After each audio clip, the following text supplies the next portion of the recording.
ठीक है। अस्सलाम वालेकुम।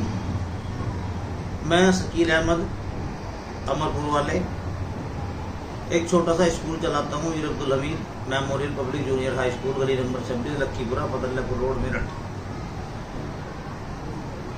शादियों के लिए के जो हमारे भाई रियाजुद्दीन ने बीड़ा उठा रखा है कैश को लेकर, तो मैं इनकी बात से सहमत हूँ।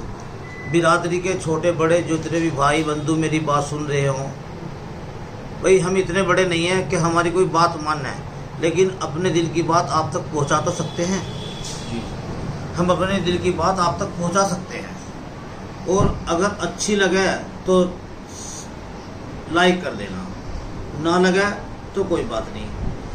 ये जो भाई रियाजुद्दीन ने नकदी को लेकर जो बीड़ा उठाया है, मैं इससे सहमत हूँ। इसकी एक वजह ये है कि हमारे बच्चे थोड़े से बड़े हुए इन शादियों के झंझट में पढ़ने के लिए जो खर्चा हो रहा है, उसको लेकर पढ़ाई तो बंद हो जाती है। मजबूरी पड़ गई, पढ़ाई करवाएंगे या पैसा शादियों में खर्च करेंगे। यही डर है सबको कि शादियों में खर्चा हो रहा है, बच्चों को कहाँ से पढ़ावें। आप अदरवाइज मुसलमानों में आज की तारीख में मुसलमानों में दूसरी बिरादरी देख लेना, हमारे सहबी भाई हैं, हमारे राजपूत भाई हैं, सब देखो पढ़ाई में कितने आगे जा रहे हैं। मेरी यही रिक्वेस्ट है, ये जो नगद कैश वाला सिस्टम चल रहा, इसे बंद कर दिया जाए, और इसमें हमारे बड़े छोटे बिरादरी के जिम्मेदार लोग सब जुड़ें, इस बुराई को ख़त्म करो। एक लड़की जो अपने मन में अपनी शादी की तमन्ना लिए बैठी है, कहा कि मेरी फुप्पी का लड़का है और मैं अपने फुप्पा के घर जाना चाहती हूँ, लेकिन फुप्पा थोड़ा मालदार है और साला थोड़ा गरीब है, तो दीवार खड़ी होगी। फुप्पी चाहते हुए भी नहीं ले जा सकती अपनी भतीजी को अपने घर, क्योंकि लोग ये कहेंगे तुम्हें कहाँ से मिले, पैसा तो मिला नहीं, इसे ठाला है। तो लेकिन 1-2% लोग ऐसे हैं जो इस काम को करते हैं। हमारे गली नंबर 26/1 में लावड़ वाले यूनुस भाई हैं, मैं ऐसी शख्सियत को सलाम करता हूँ। उन्होंने अपने 2 बेटों की शादी की है, दोनों में 100 रुपये ले गए, विदा के पैसे वापस दे गए। इसके लिए इतना बड़ा कलेजा चाहिए।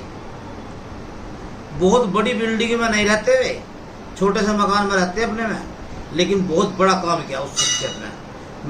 मैं तो उस आदमी को शख्सियत ही बोलूँगा। तो मेरी कौम के लोगों से ये गुजारिश है, अगर कैश बंद होगा तो हमारे बच्चे पढ़ेंगे, हमारी बच्चियाँ पढ़ेंगी, और जो आतिशबाजी हो रही वो रुकेगी। जब पैसे ही नहीं मिलेगा तो ऊल जलूल रस्में सब खत्म हो जाएंगी।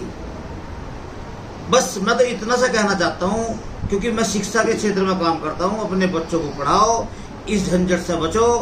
अगर देखो सब जाते हैं एक दूसरे के यहाँ, कभी किसी ने आज तक ये पूछा किसी रिश्तेदार के यहाँ जाकर, तुम्हारे बच्चे कौन सी क्लास में पढ़ रहे हैं, बच्चे क्या कर रहे हैं, तुम्हारी बेटी पे क्या सब्जेक्ट है, बेटी BA में पढ़ रही तो क्या सब्जेक्ट है, बेटा तुम्हारा क्या कर रहा है, नहीं। लेकिन बस हमारे यहाँ तो एक ही बीमारी है, किसी के यहाँ कोई जाकर बैठा मेहमान क्या मैयत में भी जाकर बैठे तो भी, हाँ भाई फला का रिश्ता करवाना है, ये वो करवाना है, बस रिश्ते नातों के बारे में बात होती है।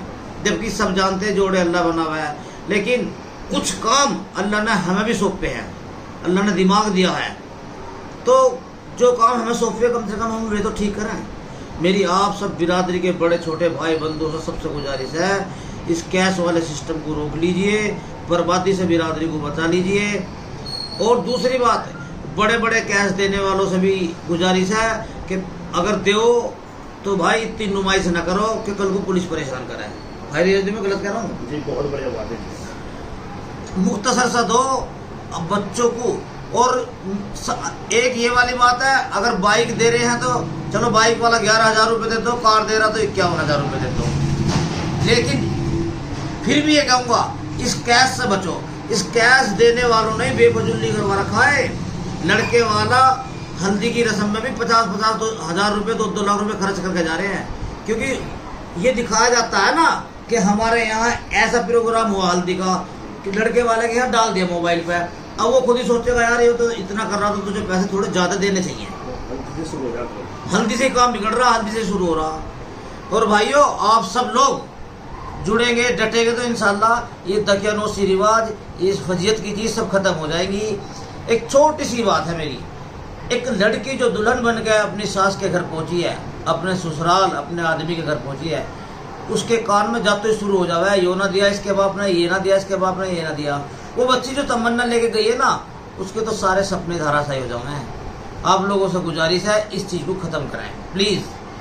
अगर मेरे से कोई गलती होगी हो तो मैं उसके लिए माफ़ी चाहता हूँ। वालेकुम।